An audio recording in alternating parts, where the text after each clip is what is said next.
I'm Farhan Dalla, transformational trainer, and welcome to Elevate Your Life, a transformational podcast, an invitation to take the journey towards your deepest self.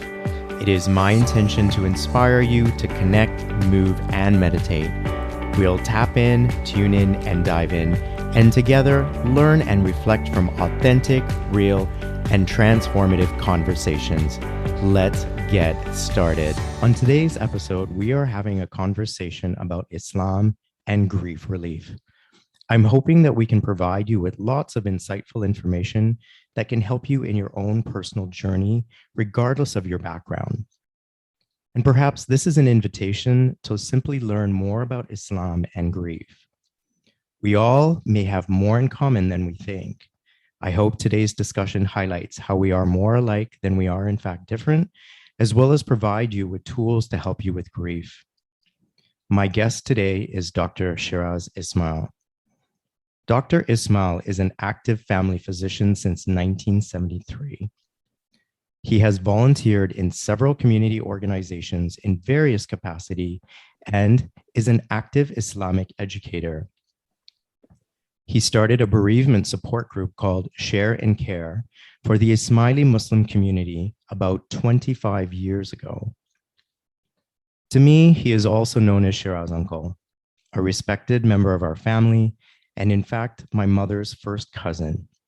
Shiraz Uncle, thank you so much for being with me today. You're very, very welcome, Farhan, and thank you for having me. Of course. It's a pleasure. It's a pleasure to talk with you as always. And I really enjoy talking with you whenever I've had the opportunity. Thank you. Thank you. And this is the first time we're conversing over a podcast. So I'm excited about how this conversation is going to go, what we have to share, and the insights that you'll be leaving with us today. But I want to start with the fact that you have a long history of a relationship between yourself and my family. And as I said, you are my mom's first cousin. And you also at times served as a physician, but not just for my mom, but both my grandmothers, my mom's mother and my dad's mother. And you also had a very close upbringing with mom. In fact, you shared your childhood in a very unique way. And I was wondering if you could share a little bit about that now. Hakunbai, as we used to call your mom, was very, very close to us. She still is, because I don't think they go away after they depart physically. So she was, I always look up to her. I mean, she was a little older than than me. And when I was a little boy, I would admire her the way she would volunteer in Jamaat Khana with Water Society. She would, as you may know or may not know, because you were born here. No, you were born in Tanzania. No, but I was born in Dar es Salaam. Dar es Salaam, but you were young when you came here. Yes, but in Dar es Salaam, it used to be very hot and dry. And in Jamaat Khana, to have a glass of cold water was really a treat, because most people did not have a refrigerator in their homes. And your mom would carry this big jug. She was a little girl herself. I mean, she was in her teens. She would carry all these jugs of water and serve water to all the people. And they had this yellow and brown uniform. She looked very smart in that, with a little tie and all that.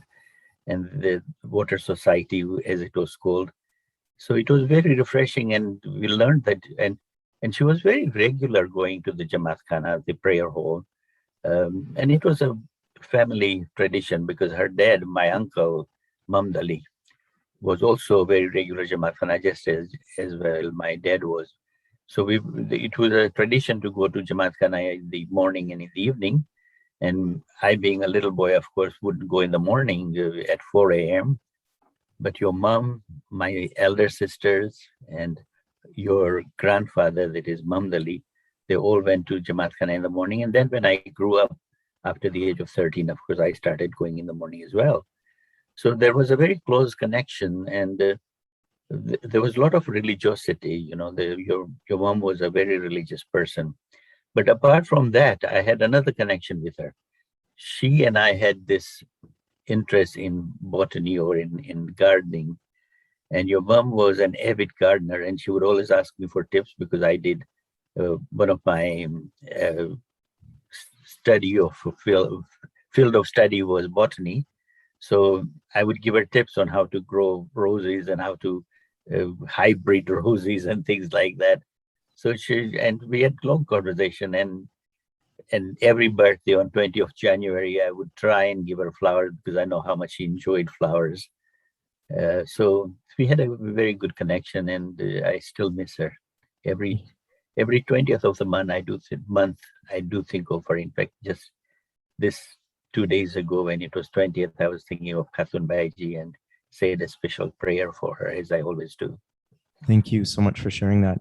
And your living experience with mom was unique too. Can you tell us a little bit about that? In a way, I was born in Nairobi because my dad had to move from Wadogar, the big house where all the 6 uncles and their wives and everybody lived. So I didn't have their childhood. But when I was about 5 or 6 years old, when we moved from Nairobi back to Dar es Salaam. And it was during that time we lived in that house. But then we were all growing up, so the house was small. So we had to buy another house or rent another house near the Wadogar. So I stayed close. So at night, we would all sit around one of our aunts, Babi, we used to call her. She was the eldest uncle's wife, and she had lots of stories to tell about the ghosts and things like that. And in Wadogar, as you know, was haunted, or was supposed to be haunted.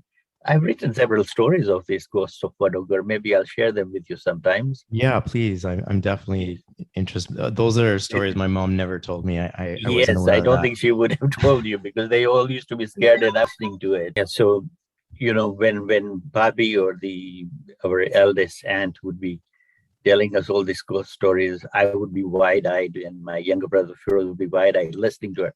While Khatun Baiji and my other sisters, they would all be scared. So they would like listening to it, but they wouldn't want to repeat it. And then they would be scared and say, stop now, and they would go to sleep.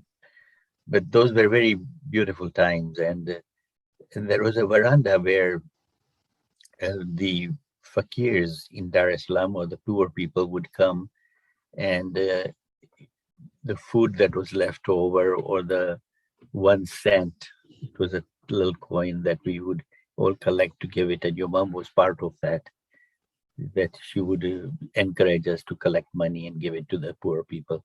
She was a very kind-hearted, very generous, very giving person. And even later on, when she got married, she looked after your grandmother very well. She looked after her mother very well. She looked after her cousins very well, because there was a family of cousins which were needy, and she was one of them who really, really looked after them very well. Yes. The ones. Yeah, caregiving is something that's definitely been modeled to me by her as well as my dad. And I saw the way that she took care of my dad towards the end. It was not an easy time, Yes. but she must have inherited these family values in this house, which are referred to as Wadogar. And Wadogar literally translates to big house. How many people would you say were living at this house at one time? Like, what was the most? We're talking about At my any mom. given time, 45 people. 45 people. So my mom grew up in a house with 45 people that included her father, her mother. How many uncles did you say? Well, there were 7 brothers and 1 sister. The sister got married. So there were 7 brothers. Then the eldest uncle passed away. But there were 6 other uncles. And then, of course, then my dad was the 3rd in the line. We moved to Nairobi for 6 years, and then we came back. And there were also wild animals, from what mom told me. There were goats, I believe. And yes. Well, they weren't wild, they were domestic. There was a donkey that gave milk. To me, a donkey is wild. It doesn't seem like a donkey makes a household pet, but well, there was an orchard at the back. So we had fruits growing. We had zambrao and guava, rose apples and guava. And there was a garden full of Asmini jasmine plants, which they sold. Your mom and my other cousin, Shiv, they grew this, and they sold those flowers for, in the evening, the women would come, or the husbands would come and buy them for their wives. So there was a business going on, and they also used to make bhajiyas to sell, because you know with 45 people living in one house, money was always tight, so they had to improvise and make other avenues to earn some money. And can you explain what bhajas are to our non-Muslim? Bhajiyas are little fritters made out of beans. Mhm. So they would soak the beans the day before and then uh, grind them by hand, in a grinder, and mix them with spices and then fry them and sell them. Very, very tasty bhajiyas with coconut chutney. Wow. A family that had to do what it needed to do to make ends meet. That was a lot of mouths to feed. Yes. Um, and and thank you for sharing those memories of my mom. They definitely warmed my heart, so I appreciate that. But I want to shift gears now and talk about the bereavement group that you started for the Ismaili community 25 years ago. First of all, thank you for that. And I got to attend to one of the sessions when my dad transitioned, and I really appreciated the support as well as the words of wisdom that you shared in the group when I was there. But I'm curious as to what motivated you to start the bereavement group. I think it was meant to be, because there's a little story behind it. In 90s, there was a young man who had just finished his university. He was 24-year-old, and he had a night job. His first job was as a night job. So he used to go at 4 a.m. To work, and he was the only son. So his dad used to take him, because at night the buses are not that frequent, so he would have to wait. So one winter night in December, he and his dad had been watching a game or something, so they'd gone to bed late. So at 4 a.m., when he was about to go to work, he tells his dad, "Don't bother taking me. I'll take a bus today because you're tired and you have your sleep." So he went down on Don Mills Road and waited at the bus stand for the bus. And a stupid drunk driver barged through the bus stand and ran over him. The father, who was at home, had fallen asleep again, heard his son calling him. So he ran down, thinking that he had forgotten his keys or something, or his lunch. He ran down to find out what it was. And when he ran down, he ran to his balcony and he saw that the bus stand was crushed. So he ran down thinking that, his son was calling him to help somebody who's been injured. So when father came down and he went to the bus stand, he saw his son lying there. So this sight was horrific for him, and he was in a shock for about 3 days. Now, I had attended this guy's funeral, and I knew the father, and the mother was a nurse. I knew her too. But on the third day, when this guy came to Jamaat Khana, the prayer hall, he was sitting with Mukhi Kamriyas when everybody had gone home, and I had gone late to Jamaat Khana that day. So it just happened that this guy was sitting with Mukhi Sahib and Kamriya Sahib, and Mukhi Kamriya knew me as a doctor. So they called me and they said, "Come here, and we want to tell you something." And this guy was sitting there, and they told me, "You know him?" And I said, "Of course I know him." He says, "This guy is saying that he's going mad and he doesn't know what to do." And I knew what tragedy had befallen this guy. So he says, "Can you talk to him?" And I said, "Yes." So he and I took him to the corner, and I sat with him on a chair together, face to face. And I said, "What's happening?" And he says, "I don't know what's happening. I'm getting crazy." So I said, "Why don't you cry?" He says, "They're not tears. They're so dry." So I said, "Let's talk about your son." And I said, "You know how handsome he was, and what degree he did." And once we started talking about him, the tears started welling in his eyes. Excuse me, I still think of it, and it was very, very sad. And we both cried for a while. After that, he says, "I'm feeling much better now. Can we meet again tomorrow?" And I said, "Of course." And that day, I went early and we sat together. And this time again, he cried. And I just listened to him. And And I encouraged him to just talk about his son because I didn't want to preach to him or anything. As you know, I'm also a lay preacher. I didn't want to preach to him, but and I didn't know what to say to begin with because he was going through tremendous grief that I had never been exposed to. And just listening to him was all I could do. And instinctively, I just listened to him. As a physician, I listened to so many complaints. So this wasn't a complaint, but this was an emotional overflow. I listened to him. And so for 2 or 3 days I did. And then I thought that maybe there would be other people who would be going through, say, this. So as I'm also a community leader, as you know, I knew people who had lost their children or their husbands or their wives. So I approached 2 or 3 of them saying that, how are you getting on? And they says, we say prayers and also I said, can you come and meet with us? And I started a small support group. And that became a regular thing. And then instead of meeting every day, then we became once a week and then once a month as time went by. And the group got bigger. And from Don Mills, it's expanded to all of Ontario, Toronto. And then council, the social member of the council was also involved because anything like this, we have to inform the Jamaat, the members of the congregation about it, so that we would be able to help more people. And it started, and then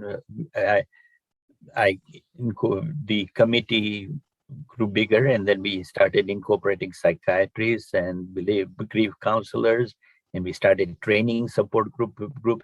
So from that little thing, it started, and it's become a very organized, big committee. I work as a consultant now on that committee, but there is a committee that keeps a tab on everybody who passes away, and we follow up. The supporters follow up. These are all volunteers who follow up with phone calls, trying to see how people are getting on with their lives again. Are they going back to normal, or are they going into depression? And if they need any support, then we meet with them and we talk about the faith. We talk about what Islam thinks of death and how we have to carry on with, and what are the tools that we need to get over the grief that we are going through. We encourage people to grieve. It's not that we say grief is bad. Grief is a part of living. And I always have this favorite sentence that I say, that grief is a price of love. If you did not love that person, you wouldn't grieve. So true. Grief is a good thing. Yes. Yet it's a positive thing, but to understand it in positive terms is what we try and do. I love how the opportunity to be of service in that way just presented itself for you, and how it's grown and the number of people that you've helped. What I love about this is how you were just present for that person. And for me, in my own personal journey, I think the greatest thing that anyone can do for me is just to be present and witness and listen, and not necessarily try to offer solutions or fix or lecture, as you said. To be witnessed and to be seen is the most important thing that I need. And it seems like that by doing that for this person, you really help them in their journey.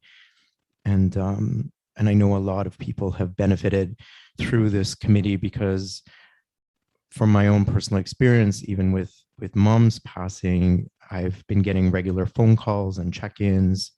And despite the fact that the pandemic hasn't allowed for personal and group sharing and caring events, it's continued virtually. People still meet on Zoom. There are events that occur about once a month for people who have recently lost a loved one, and they can attend. And I encourage people to participate, because I know that it can be of great benefit. And so thank you so much, Shiraz Uncle, for all your seva, or service, as we say. And you mentioned that you talk about the teachings of Islam and grief. I was wondering if you could talk about that, please. Our community is very religious oriented, so everybody knows and whether you're religious or not, we all know that one day we will all go. So this life is temporary, but the esotericism in the faith teaches us that it is the soul that is eternal, and that soul is in a journey. So if you look at Quran Sharif, the holy book, you find that there is an ayat or a line in that which says, "You were asleep and death wakes you up," which means this life is a dream. 80, 90, or 110 years that we may live will still be a dream because it'll be over one day. What is perpetual or eternal is the soul. There was a life before this, there is this life, and there is life after this. Now, this life has been given to us so that we can utilize it in such a way that our afterlife becomes better. And the ultimate goal in Islam is, there is another sentence called Inna lillahi wa inna ilaihi raji'un, that from him we have come and to him we will go. Now it depends on what we do with our soul's journey, that our soul's journey shortens and we become one with the universal soul finally. So that is the concept. Now, having borne this in mind, I always tell them a story that is in one of our hymns, Ginans, which talks of a guy who fell asleep on a bench. This was a poor guy, a homeless guy, falls asleep on a bench, and he dreams that he's so wealthy. He's a king, a sultan, all the maids and everybody is looking after all his needs. And suddenly he falls from the bench, and a soldier is kicking him and saying, "Get up, you're not supposed to sleep here." So he wakes up and he says that, is this the dream that I'm being kicked by a soldier, or was that a dream that I'm a sultan? So which is true? So one has to make choice of which dream you want to pursue. If you want to pursue your dream to be a sultan, then you have to work towards it in this life. And if you want to pursue your dream as a poor person, then enjoy your life here and don't worry about it. So this is something that I don't give answers to, but I say that we should all have to think about this life as a dream. And as a dream, all our dreams will end one day. So when the dream ends, this is what happens.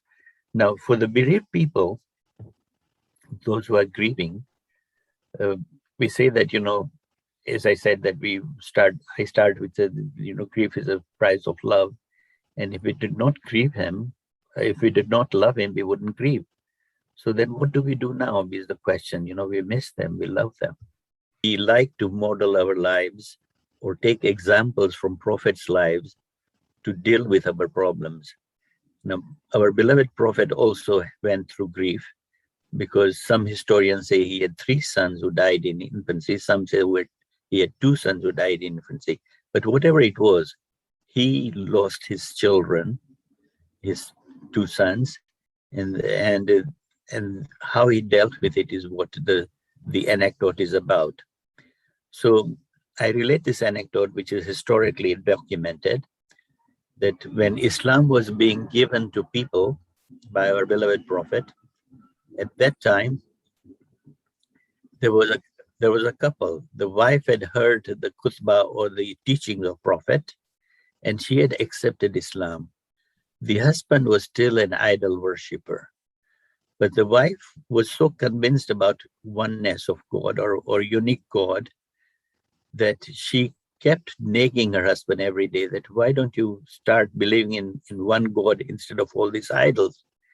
Finally, the husband, to please his wife, said, yes, I will become a Muslim, and he became a Muslim, but he wasn't convinced in his heart. Unfortunately, what happened that one day when the husband was out, their only son, a teenage son, died.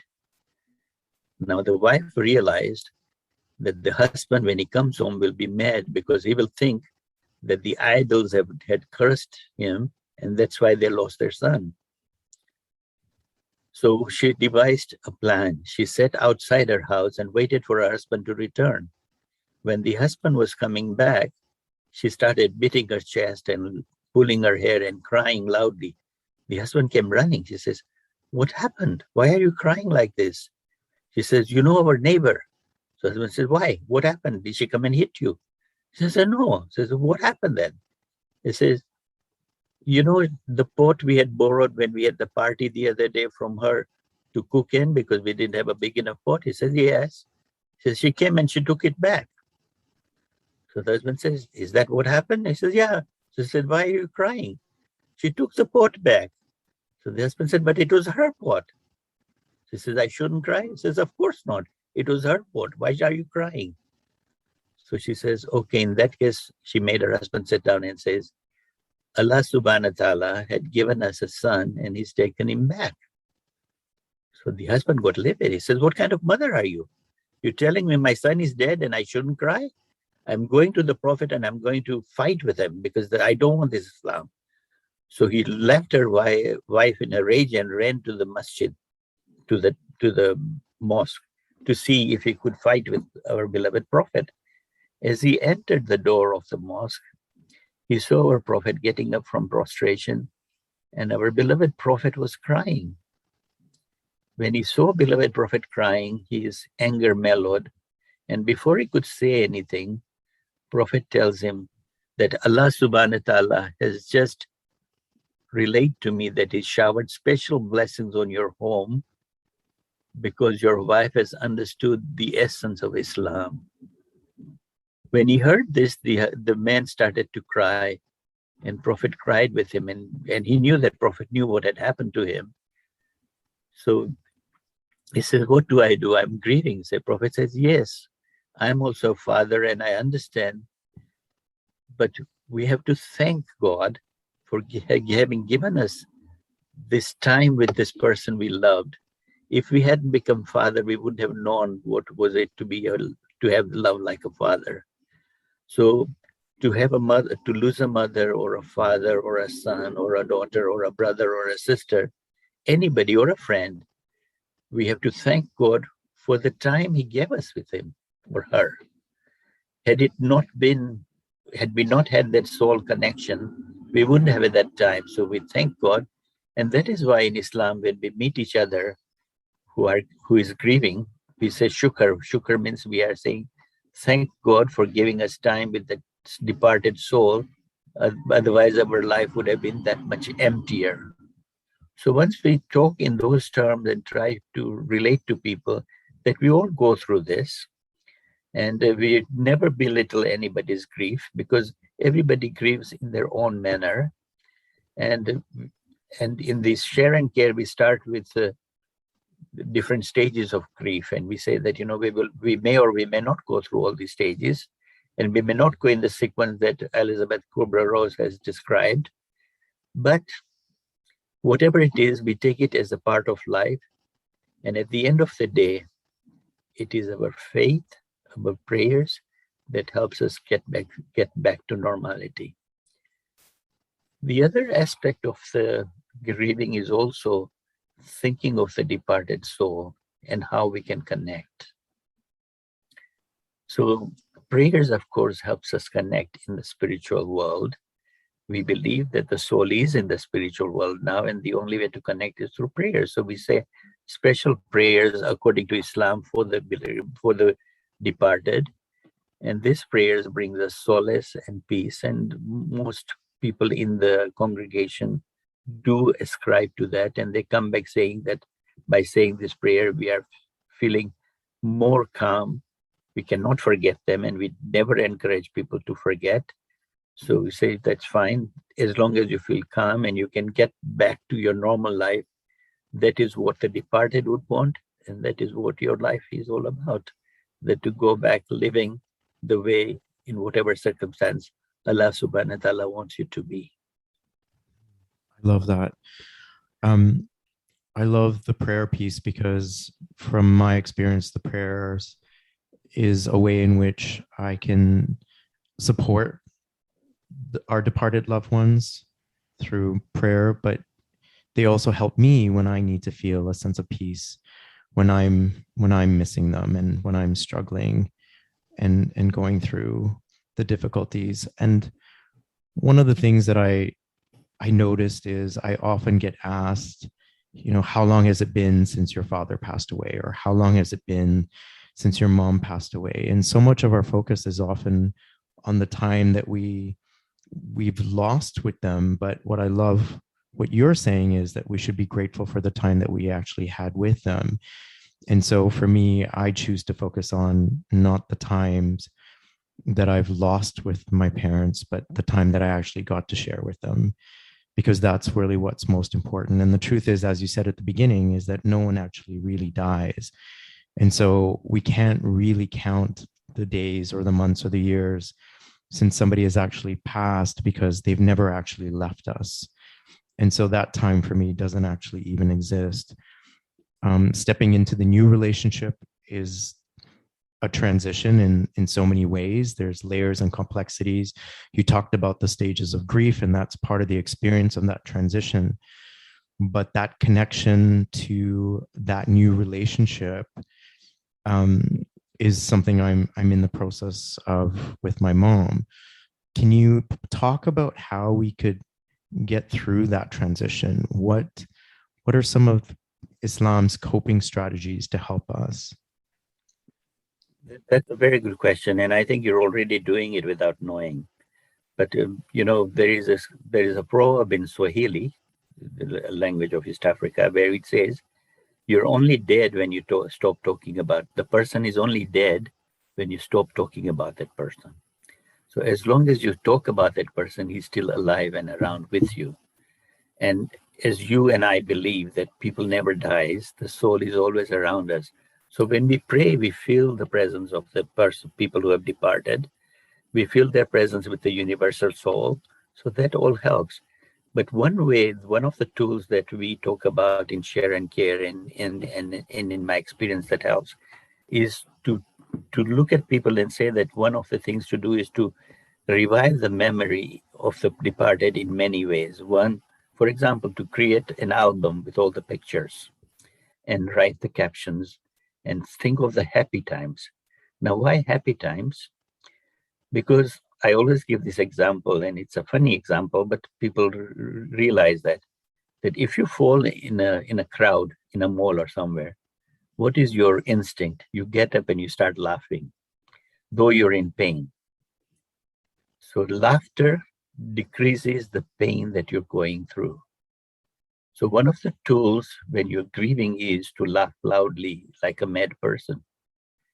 And what happens is, scientifically, the chemicals that cause depression in the brain seem to be neutralized by the endorphins that are the happy chemicals that body generates when you laugh loudly.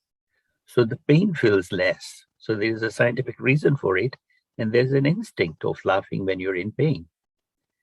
So I give this example to people, and people realize that it is a good thing to laugh. You shouldn't feel guilty that you're laughing at somebody you've just lost somebody. You'll find that many times, and as you know, we all go to many funerals whenever we get a chance, because it's part of an Islamic teaching to attend neighbor's funeral or anybody's funerals to pray for them. And after the funeral is over, there is somebody cracks a joke and everybody laughs as if it was the best joke in the world. And yet you've gone through a very hard time of grieving. So this is an instinct of how to normalize your emotions.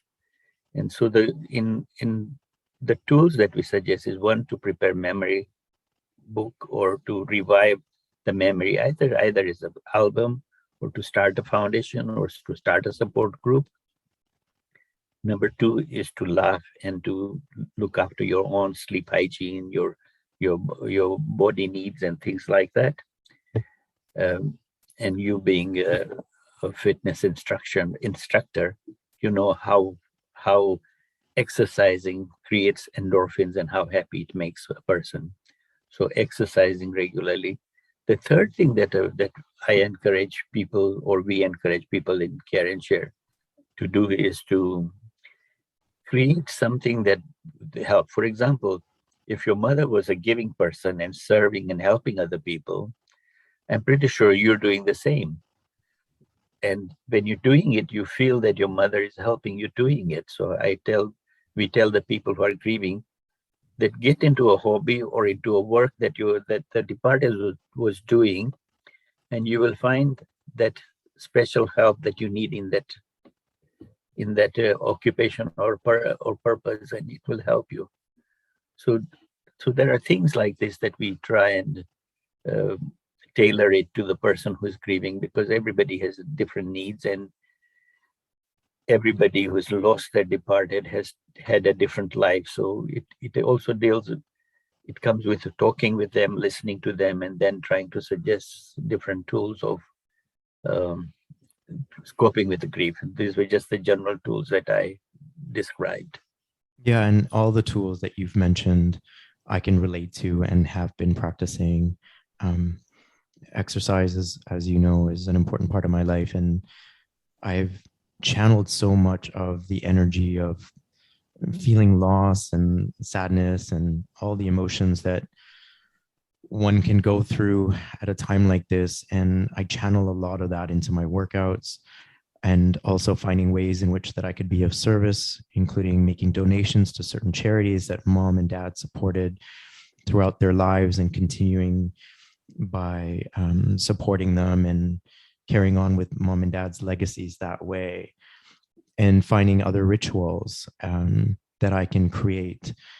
And one of the things that that I've done is create these beautiful portraits of mom with the dresses that she loved wearing, and framing them. And so everyone's rituals or practices or tools are unique. But do you have any in particular rituals that you often practice to honor your family or loved ones that are departed? One of the ritual, I wouldn't call it a ritual, but I'll call it a practice that I do, is to say a special prayer, a tasbih, a rosary for the departed. And I try and do it every day whenever I can, especially before I go to sleep or early in the morning after the prayers. I say a special tasbih for all the ruhanis. And then I think of special ruhanis too, who are very close to me, like my mom and dad, like your mom, and so on, who were very intimate part of my life as growing up and so on. As you know, we were 9 and I've lost 5 brothers and sisters, so we're only 4 left now. So all these people are in my mind when I say these prayers, and I find that that is at the moment enough in my life, because as you probably know, that I'm wearing so many hats in the community right now that I just don't have time for myself to do anything else. And which is a good thing, because Islam means living for others. The more you live for others, the happier you are. So that's another tool that we always try and encourage people who are grieving to do, is to do some kind of service to the humanity, whether it is just by praying for the departed or praying for people who are grieving, or actively going to listen to them to ease their pain, or bringing them food if they cannot do food, or cleaning their houses, or etc., etc. Whatever creative way you can serve the humanity is what we try and encourage people, because by doing that, you do forget your own pain. The practice of prayer that you described, taking out the tasbih or the rosary, is something that mom did every day before she went to sleep. And that is something that she taught me before she transitioned. And so that is a practice that I do as well. I take out a prayer or tasbih and recite special prayers for our ruhani or departed loved ones every night before I go to bed. And that's how I end each and every night.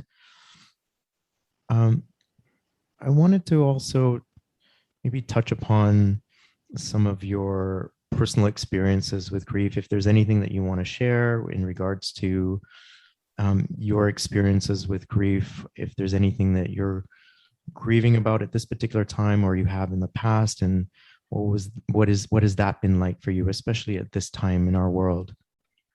Well, one of the recent grief experience that I went through was, as you know, I lost a very dear sister who was my nurse for 25 years in my office.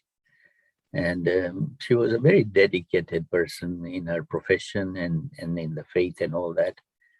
And she and I were together 8 hours a day, every day, or more than that, 10 hours a day sometimes.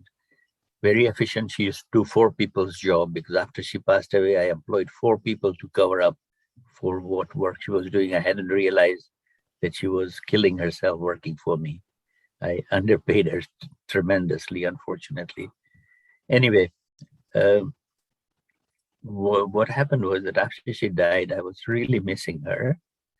And I just wasn't feeling good. And this was a week or so after she had passed. I couldn't face going to my office because I would miss her. She knew exactly what time I needed tea and what cookies I liked, etc. Everything was on my table. Anyway, so 6 or 7 days later, I just dreamt that she came in my dream. And she was wearing a beautiful white sari. Now, she was married, but she was divorced at that time. And white sari in our tradition means that you're in a wedding. So she was wearing a beautiful white sari, looking very, very pretty, and just smiling. She didn't say anything.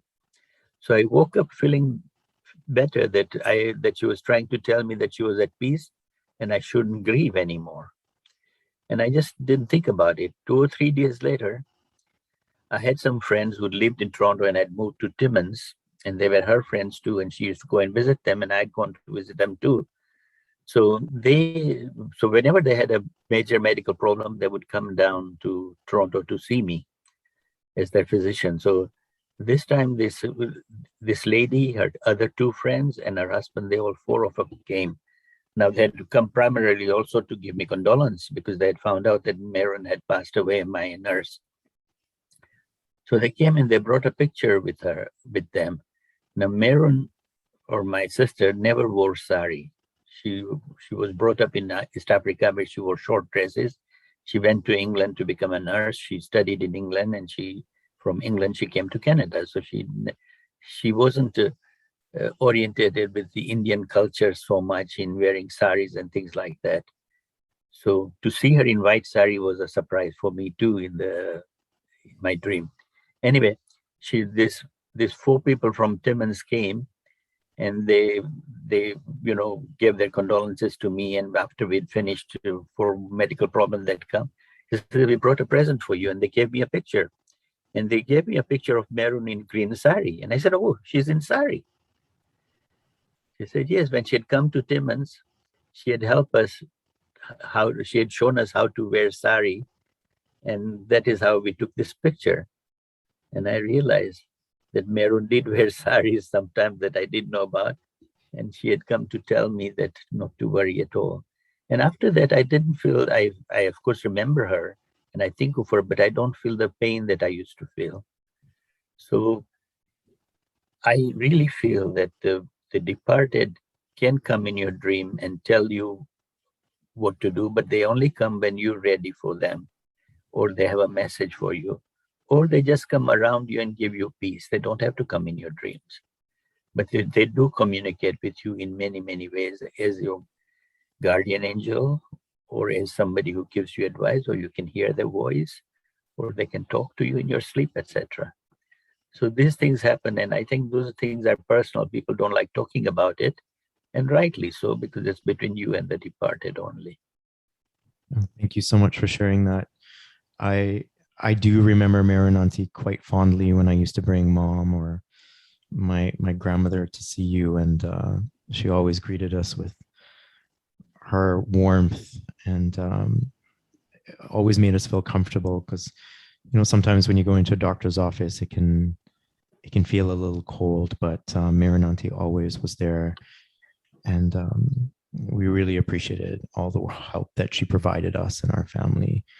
And I love that story about the sari and how our departed loved ones can communicate with us, because I do believe that too. I've certainly had dreams in the past of my grandmother and my father as well.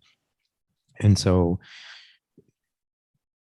it's great to know that that relationship continues. It may not be the way we want it to, because we can't hug them, we can't kiss them, but they're still a part of our lives and in different ways. And that brings me comfort. So thank you for sharing that. And so Shiraz and Gul, I want to thank you today for not just this conversation, but for all the help that you've provided us over the years, for from my mother, my grandmother, and my family. I am so touched by the memories that you shared of my mother.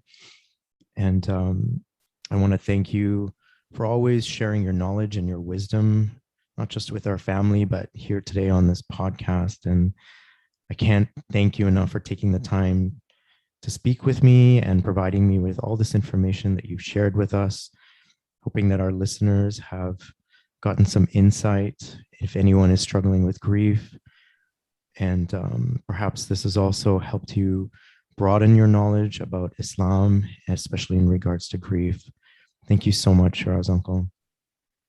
You're very, very welcome, and thank you very much for having me on your podcast. You're so welcome. I'm Farhan Dalla. Thank you for taking the time to listen to today's episode of Elevate Your Life, a transformational podcast. I hope today's conversation has elevated you in some way and inspired you to connect, move, and meditate. I'd really appreciate your support by following and rating this podcast. Come back soon and join me for another transformative conversation.